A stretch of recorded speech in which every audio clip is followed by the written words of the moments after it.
السلام علیکم ورحمۃ اللہ وبرکاتہ. الحمدللہ والصلاۃ والسلام علی رسول اللہ وعلی آلہ وصحبہ ومن والاه اما بعد. سورۃ مریم ہم پڑھ رہے تھے اور آخری کلاس میں ہم نے آیت نمبر 70 تک ہم پڑھ چکے ہیں. تھوڑی پچھلی کلاس ہماری تھوڑی لمبی ہو گئی، اس میں آیتیں کافی ہو گئی ہیں. تو اللہ تعالیٰ ہماری مدد فرمائے اور اللہ تعالیٰ اس قرآن کو ہمیں سمجھ کر پڑھنے کی اور ہمیں اپنی اصلاح کرنے کی توفیق عطا فرمائے. پچھلی آیتوں میں اللہ نے جہنمیوں کے بارے میں اور اہل کفر کے بارے میں اور قیامت کے دن ان کے ساتھ کیا ہونے والا ہے یہ ہم پڑھ چکے ہیں. اور یہاں آگے اللہ فرماتے ہیں وَإِن مِّنكُمْ إِلَّا وَارِدُهَا كَانَ عَلَىٰ رَبِّكَ حَتْمًا مَّقْضِيًّا. وَإِن مِّنكُمْ إِلَّا، جب ان کے بعد اگر الا آئے، إِن مِّنكُمْ إِلَّا، ان کا مطلب اگر ان کے بعد اگر الا آئے تو اس کا مطلب بنتا ہے کہ نہیں ہے. ام منکم، نہیں ہے تم میں سے کوئی، الا مگر، یعنی ہر ایک نے تم میں سے واردھا، اس جہنم کے اوپر سے گزرنا ہے. وارد یریدو، گزرنا، ہر ایک نے اس جہنم کے اوپر سے گزرنا ہے. کان علی ربک حتما مقضیا، یہ تیرے رب کا اٹل فیصلہ ہے، تیرے رب کا فیصلہ ہے کہ ہر ایک نے اس جہنم کے اوپر سے گزرنا ہے. ثم ننجی الذین اتقوا، ثم پھر ننجی، ہم نجات دیں گے، الذین اتقوا، ان لوگوں کو جن کے اندر تقوی ہے. ونذر الظالمین فیہا جثیا، اور ظالموں کو ہم چھوڑ دیں گے وہاں پہ، وہ اپنے گھٹنوں کے بل بھیک مانگ رہے ہوں گے. اللہ تعالیٰ اپنے رحمت کے معاملات فرمائے اور اپنے عذاب سے اللہ محفوظ رکھے اور درگزری کا معاملہ فرمائے. اللہ درگزر فرمائے، معاف فرمائے. یہاں پہ پل صراط کا ذکر ہے. پل صراط، جس کو عربی میں ہم جسر جہنم کہتے ہیں، جہنم کے اوپر ایک پل ہے. جیسے اللہ کے رسول صلی اللہ علیہ وسلم نے فرمایا ہے کہ جہنم کے اوپر ایک ایسا پل ہے جس کے اوپر سے ہر انسان نے گزرنا ہے، جو بہت تیز ہے، جو تلوار کی دھار کی طرح تیز ہے، اور اس کے اوپر سے لوگ گزرتے ہوئے لوگ کٹ جائیں گے، کاٹ دیے جائیں گے، اور اس کے ارد گرد لوہے کی مشینیں لگی ہیں جو لوگوں کو پکڑ پکڑ کے جہنم میں پھینک دیں گی. اور اتنا اندھیرا ہوگا، اتنا اندھیرا ہوگا کہ انسان کو کچھ بھی نظر نہیں آ رہا ہوگا. لوگ اس کے اوپر سے گزر رہے ہوں گے اپنے ایمان کے مطابق. کچھ لوگ تو ایسے گزریں گے جس طرح اللہ کے رسول نے فرمایا کل برق، بجلی کی طرح گزر جائیں گے، ایک لمحے میں یہاں سے وہاں پہنچ چکے ہوں گے. کیونکہ اس جسر، اس پل کو کراس کر کے جنت میں جا سکتے ہیں. اس پل کے نیچے جہنم ہے. جہنم، کیونکہ آپ کے علم میں ہے کہ جہنم کی جو آگ ہے وہ اللہ تعالیٰ نے پہلے وہ اسے بڑکا کے تیز کرتے کرتے یہاں تک کہ وہ کالی آگ ہے، سیاہ رنگ کی آگ ہے. ایسی آگ ہے جو خود آگ بھی سیاہ، اس کا دھواں بھی سیاہ، اس کی چنگاریاں بھی سیاہ. اور جس طرح اللہ نے قرآن میں بھی فرمایا ہے نا کہ اس کی چنگاریاں ایسے محلات کی طرف بڑی بڑی چنگاریاں ہوں گی.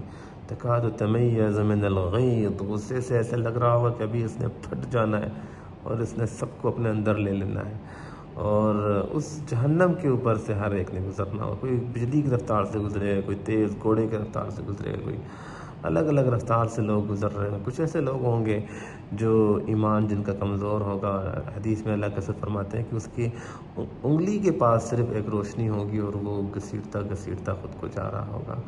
اور حدیث میں ہے کہ کبھی وہ گرنے لگے گا، پھر اپنے ٹانگوں کے ساتھ پکڑ لے گا اس جسر کو، پھر اٹھے گا، پھر وہ گرے گا، پھر اپنے ہاتھ سے پکڑے گا. کبھی جو ہے نا سر اوپر ہوگا، سر نیچے ہوگا، ہاتھ کے ذریعے، بازوں کے ذریعے، بس اسی طرح گھسیٹتے گرتے پڑتے بچتے وہ چلتا رہے گا. اور جہنم کی آگ کی تپش اسے جلا رہی ہوگی، جلتا جا رہا ہوگا یہاں تک کہ ایک دن وہ جہنم کو کراس کر لے گا اور جہنم کی طرف دیکھے گا اور کہے گا الحمدللہ الذی نجانی منکی، اے اللہ تیرا لاکھ لاکھ شکر ہے تو نے مجھے جہنم سے بچا دیا. اللہ اکبر. اور پھر فرمائے گا لقد اعطانی، اللہ نے مجھے وہ دیا ہے جو اللہ نے اپنی خلقت میں سے کسی کو نہیں دیا، کہ مجھے اللہ نے جہنم سے بچا دیا. اللہ اکبر. من زحزح عن النار وادخل الجنت فقد فاز، جسے جہنم سے بچا دیا گیا، جنت میں داخل کر دیا گیا، حقیقی معنوں میں وہ کامیاب ہے. اللہ ہمیں بھی کامیابوں کے لسٹ میں ہمارا نام بھی شامل فرما دے. تو اس جسر کے اوپر سے لوگ گزریں گے، ہر کوئی اپنے اعمال کے مطابق. تحریم میں بھی اللہ فرماتے ہیں یوم تری المؤمنین والمؤمنات یسعی نورہم بین ایدیہم وبایمانہم. آپ دیکھیں گے ایمان والے مردوں کو اور ایمان والی عورتوں کو ان کی روشنی نور، ان کے آگے بھی نور ہوگا، ان کے دائیں طرف بھی نور ہوگا. یسعی نورہم بین ایدیہم وبایمانہم یقولون ربنا اتمم لنا. ایمان والے بھی کہہ رہے ہوں گے کہ یا اللہ اس نور کو متمم کر دے، یہ نور مکمل ہو اور ہمیں معاف فرما دے. یہ روشنی وہاں ایمان کی روشنی کی ضرورت ہوگی، اور ایمان کی شدت، ایمان کی طاقت کی ضرورت ہوگی جس کے ذریعے انسان اس سفر کو طے کر سکے گا. ورنہ وہ بہت ایک خطرناک موڑ ہے، بلکہ خطرناک ترین موڑوں میں سے ایک موڑ ہے، ایک مرحلہ ہے جس سے لوگوں نے گزرنا ہوگا، اور ہر کوئی اپنے ایمان کے ساتھ وہاں سے گزر رہا ہوگا. اور روایتوں پہ جب غور کیا جاتا ہے تو معلوم پڑتا ہے کہ یہ وہ وقت ہے جب لوگ پرصراط میں ہوں گے، جب اللہ تعالیٰ زمین کو بدل کے دوسری زمین کر دیں گے اور آسمانوں کو بدل دیا جائے گا، جس میں اللہ نے فرمایا یوم تبدل الارض غیر الارض. زمین بدل دی جائے گی اور آسمان بدل دی جائے گی. وبرزوا للہ الواحد القہار. اور سارے کے سارے لوگ اس اللہ کے سامنے کھڑے ہوں گے جو اللہ قہار ہے. اللہ تعالیٰ ہماری مدد فرمائے اور اللہ تعالیٰ ہمیں اس دن کے ہولناکیوں سے محفوظ رکھے. تو لوگ جب کراس کر رہے ہوں گے اس جسر کو، تب زمین بدل دی جائے گی اور آسمان بدل دیے جائیں گے. جو جسر کو کراس کرے گا وہ جنت میں پہنچے گا، جو نہیں کراس کر پائے گا وہ جہنم میں نیچے گر جائے گا. کچھ ایمان والے بھی جہنم میں گر جائیں گے، جس طرح اللہ کے رسول نے فرمایا. کچھ ایمان والے بھی گر جائیں گے، لیکن ان کے لیے جہنم کی آگ ٹھنڈی ہو جائے گی اور انہیں کوئی نقصان نہیں پہنچائے گی، اور پھر اللہ تعالیٰ انہیں نکال کے جنت میں داخل کر دیں گے. بہرحال اللہ فرماتے تم میں سے ہر ایک نے اس پل کے اوپر سے گزرنا ہے. کان علی ربک، یہ تیرے رب کے ذمے حتماً مقضیہ، اٹل فیصلہ ہے. یہ اللہ کا فیصلہ ہے کہ کوئی اس پل صراط کے اوپر سے گزرے بغیر کوئی رہ نہیں سکتا. ہر انسان کو گزرنا ہوگا. اور ایک حدیث میں ہے نا کہ وہ اللہ کے رسول نے فرمایا کہ اما فی مواطن ثلاث، 3 ایسے مقامات ہیں جہاں پہ کوئی کسی کو یاد نہیں کرے گا. جب عائشہ رضی اللہ عنہا نے کہا کہ اللہ کے رسول کیا قیامت کے دن آپ ہمیں یاد کریں گے، تو اللہ کے رسول نے فرمایا کہ 3 ایسے مقام ہیں جہاں کوئی کسی کو یاد نہیں کرے گا، نبی رسول کوئی نہیں. ان میں سے ایک جب اعمال ترازو پہ رکھے جائیں گے، اور ان میں سے یہ بھی ایک ہے اللہ اکبر، جب لوگ پل صراط کراس کر رہے ہوں گے وہاں نفسی کا معاملہ. ہر انسان، ہم کہتے ہیں فلاں سفارش کرے گا، فلاں سفارش کرے گا، کوئی سفارش نہیں، بلکہ ہمارے اعمال اور اللہ تعالیٰ کی رحمت ہوگی اور اللہ تعالیٰ کا عفو و درگزر اگر اللہ تعالیٰ فرمائیں گے تو ہی انسان نجات پا سکتا ہے. کان علی ربک حتما مقضیہ ثم ننجی، پھر ہم نجات دیں گے. یعنی جہنم میں گرنے سے نجات دیں گے یا جہنم میں جلنے سے نجات دیں گے. کنہیں نجات دیں گے؟ الذین اتقوا، جن کے پاس اللہ کا ڈر ہو. مطلب یہ پچھلی آیتوں میں ہم پڑھ چکے ہیں نا کہ تلک الجنت التی نورث من عبادنا من کان تقیا، جنت کا وارث وہ بنیں گے جو متقی ہو. یہاں پہ بھی اللہ فرما رہے ثم ننجی الذین اتقوا، جنت سے، جہنم سے پھر ہم انہیں بچائیں گے جن کے پاس تقویٰ ضروری ہے زندگی میں. اللہ کا ڈر، اللہ کی خشیت، اللہ سے ڈرتے ڈرتے زندگی گزارنا یہ بہت ضروری ہے. وَنَذَرُ الظَّالِمِينَ فِيهَا جِثِيًّا، اور ظالموں کو ہم اسی جہنم میں ان کو چھوڑ دیں گے، وہ اپنے گھٹنے کے بل گرے ہوں گے. وَإِذَا تُتْلَى عَلَيْهِمْ آيَاتُنَا بَيِّنَاتٍ قَالَ الَّذِينَ كَفَرُوا لِلَّذِينَ آمَنُوا أَيُّ الْفَرِيقَيْنِ خَيْرٌ مَقَامًا وَأَحْسَنُ نَدِيًّا وَكَمْ أَهْلَكْنَا قَبْلَهُم مِّنْ قَرْنٍ هُمْ أَحْسَنُ أَثَاثًا وَرِئْيًا قُلْ مَنْ كَانَ فِي الضَّلَالَةِ فَلْيَمْدُدْ لَهُ الرَّحْمَنُ مَدًّا حتى إذا رأوا ما يوعدون إما العذاب وإما الساعة فسيعلمون من هو شر مكانا وأضعف جندا. یہ تینوں آیتیں ایک ہی موضوع کی ہیں. تھوڑا سا ہمارا سبق لمبا ہو جائے گا، لیکن کیونکہ موضوع ایک ہی ہے تو ان کو ایک ساتھ ہی پڑھ لیتے ہیں.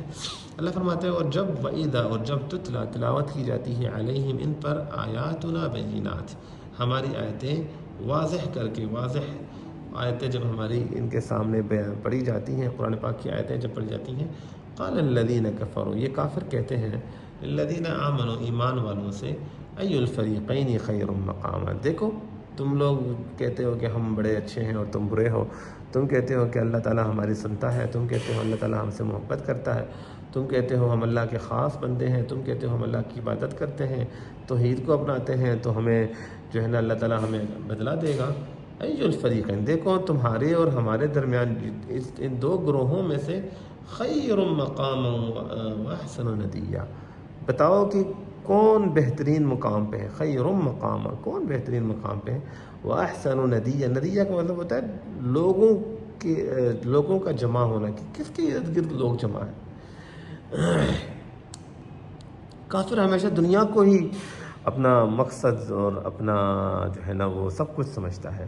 مومن کو پتہ ہوتا ہے کہ دنیا میرے لیے ایک آزمائش کی جگہ ہے اور ایک امتحان کا مرحلہ ہے، جس طرح اللہ کے رسول نے فرمایا کہ یہ جنت، یہ دنیا سجن المؤمن، مومن کے لیے دنیا قید ہے، جیل ہے۔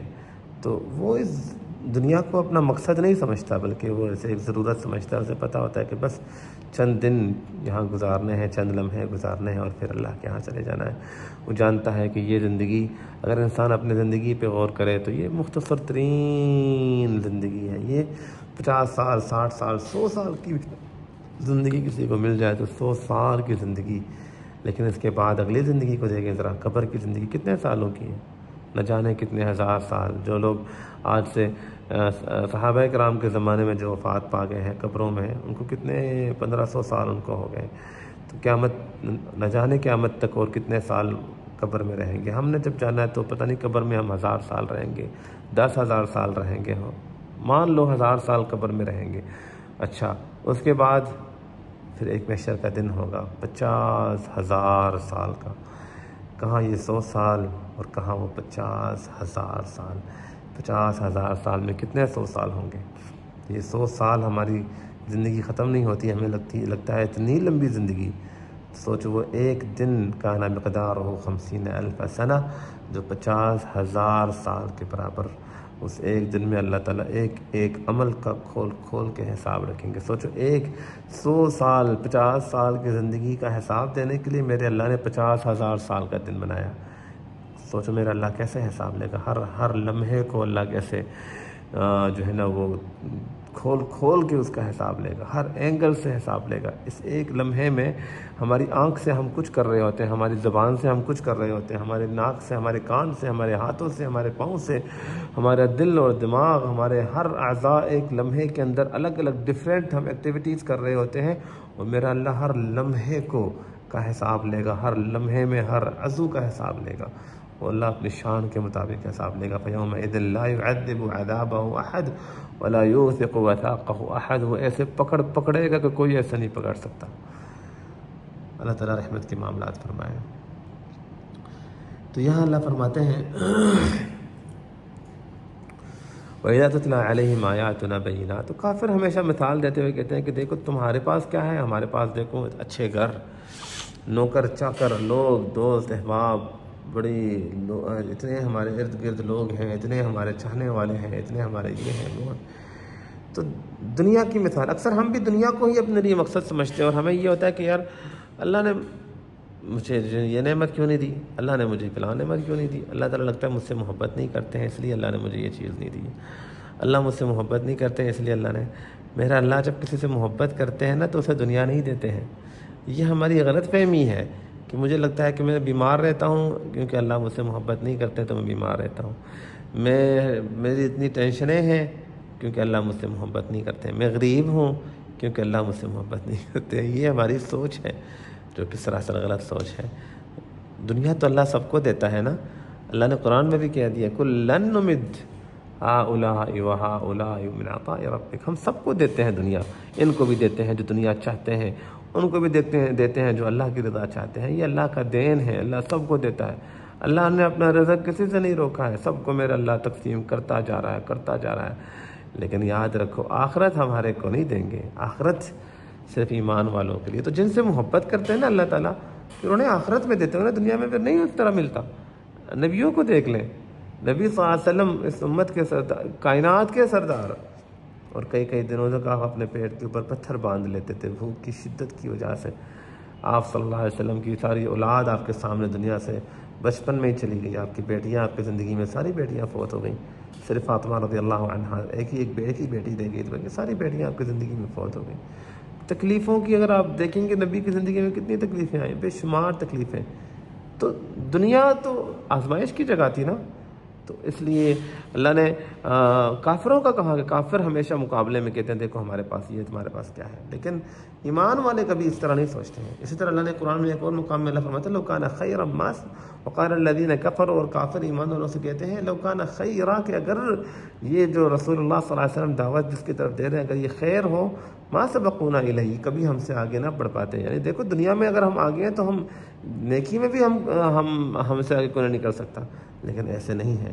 وَكَذَلِكَ فَتَنَّا بَعْضَهُمْ بِبَعْضٍ لِيَقُولُوا، اللہ نے فرمایا کہ ہم نے ان میں سے بعضوں کو بعضوں کے ذریعے آزمایا ہے تاکہ یہ کہیں هَٰؤُلَاءِ مَنَّ اللَّهُ عَلَيْهِم مِّن بَيْنِنَا، کیا یہ وہ لوگ ہیں، یہ جن کے کپڑے پھٹے ہوئے ہیں، یہ جو غریب ہیں، یہ جو جن کا کوئی سنتا نہیں ہے، یہ جو جن کی اہمیت نہیں ہے معاشرے میں، کیا یہ وہ لوگ ہیں جن پر اللہ نے احسان کیا ہے ہمارے درمیان؟ اللہ نے انہی کو اپنا خاص بنایا ہے۔ اللہ فرماتے ہیں الیس اللہ بعلم بالشاکرین، کیا اللہ کو نہیں پتہ شکر گزار کون ہے؟ اللہ جانتا ہے کون شکر گزار ہے، اس لیے اللہ تعالیٰ نے انہیں اپنے لیے چنا ہے، ان کے لیے آخرت کی زندگی اللہ تعالیٰ نے بنا لی ہے۔ اللہ کو پتہ ہے شکر گزار کون ہے اور کون ناشکرا ہے۔ تو ایک اور مقام میں اللہ فرماتے ہیں وقالوا نحن اکثر اموالا واولادا وما نحن بمعذبین، اور یہ کافر کہتے ہیں کہ ہمارے پاس تو دیکھو ہمارے پاس کتنا مال ہے، کتنی اولاد ہے، ہمیں عذاب نہیں ہوگا۔ قل ان ربی یبسط الرزق لمن یشاء ویقدر، اللہ فرماتے ہیں یاد رکھو رزق کے ساتھ کمپیئر نہ کرو، رزق کے معاملے کو لے کے خود کو بہتر نہ سمجھو۔ رزق تو جسے چاہے اللہ تعالیٰ جس کے رزق میں برکت دے اور جس کے لیے چاہے رزق کو تنگ کر دے، یہ رزق کا معاملہ تو میرے اللہ کے ہاتھ میں ہے۔ اللہ یبسط الرزق لمن یشاء ویقدر، اللہ جس کے لیے چاہے رزق میں فراخی کر دے، جس کے لیے چاہے رزق میں تنگی کر دے۔ کسی کو میرا اللہ صحت سے نوازتا ہے تو اس کے مال میں کمی کرتا ہے، کسی کو مال سے نوازتا ہے تو صحت میں کمی کرتا ہے، کسی کو اولاد دیتا ہے تو کسی کو اولاد نہیں دیتا، تو کسی کو گھر میں سکون دیتا ہے تو کسی کے گھر میں سکون نہیں، کسی کو بیماریوں سے آزماتا ہے، الگ الگ انداز سے اللہ تعالیٰ کسی کو کچھ دے رہا ہے۔ کوئی پرفیکٹ نہیں ہے اس دنیا میں، یہ دنیا ہے ہی ایسے، کسی کو اللہ نے کچھ دے دیا، کسی کو اللہ نے یہ تقسیم کر دیا۔ نحن قسمنا بینہم معیشتہم، اللہ فرماتے ہیں ہم نے تقسیم کر دیا ان کے درمیان ان کے رزق کو، کسی کو کچھ، کسی کو کچھ، کسی کو کچھ، کسی کو کچھ، سب کو تقسیم کر کے ہم نے دے دیا۔ پرفیکٹ ان میں سے کوئی بھی نہیں ہے، لیکن مومن کو پتہ ہوتا ہے کہ اگر آزمائشیں ہیں تو یہ اللہ کی مرضی سے ہیں، اور ان آزمائشوں کو لے کے بھی وہ گھبراتا نہیں ہے۔ اور وَكَمْ أَهْلَكْنَا قَبْلَهُمْ، اللہ فرماتے ہیں اور دیکھو ہم نے کتنی بستیاں ہم نے تباہ کر دی، کتنی قومیں ہم نے تباہ کر دی۔ من قبلہم، ان سے پہلے، من قرن، صدیاں، قومیں، ہم احسن اثاثا، یہ مشرکین جو کہتے ہیں نا کہ دیکھو ہم زیادہ اچھے زندگی گزار رہے ہیں، ان سے پہلے ہم نے بڑی قومیں تباہ کر لی جو ان سے بہتر، جن کے پاس ساز و سامان تھے، ورئیا، اور دکھنے میں بھی وہ ان سے زیادہ مضبوط تھے، ان سے زیادہ خوبصورت تھے، ان سے زیادہ اچھے تھے، لیکن ہم نے ان قوموں کے نام و نشان مٹھا دیے۔ گویا یہ معیار نہیں ہے کہ ہمارے پاس زیادہ ہے ان کے پاس کم ہے، نہ تم سے امیر لوگ آئے ہیں۔ وہ آئے جنہوں نے کہا من اشد منا قوہ، قوم عاد، جنہوں نے کہا ہم سے پاورفل اس دنیا میں اور کون ہے، جن کے بارے میں اللہ کہتا ہے کہ ہم نے ان سے مضبوط قومیں تو ہے ہی نہیں، ان سے مضبوط قومیں ہے ہی نہیں، اتنی مضبوط قوم کہ اللہ کہتے کہ ان سے مضبوط کوئی قوم نہیں ہے، جس طرح اللہ نے غالباً سورۃ النبا میں ہے۔ تو مضبوط ترین قومیں اللہ نے بھیجی۔ اللہ فرماتے ہیں کہ تم سے پہلے بڑی قومیں آئی ہیں جو خوبصورت تھے اور جو دکھنے میں بڑے مضبوط اور خوبصورت لگتے تھے اور مال اور دولت والے تھے، لیکن ان کے مال دولت کا مطلب یہ نہیں ہے کہ وہ حق پہ تھے۔ قل من کان فی الضلالہ، کہہ دیجئے جو گمراہی میں ہوتا ہے، فلیمدد لہ الرحمن مدا، فلیمدد لہ الرحمن مدا۔ بلکہ اس آیت کو ہم اگلی کلاس میں پڑھ لیتے ہیں کیونکہ ہماری یہ کلاس لمبی ہو گئی ہے۔ سبحانک اللہم و بحمدک، نشہد ان لا الہ الا انت، نستغفرک و نتوب الیک۔ السلام علیکم و رحمۃ اللہ وبرکاتہ۔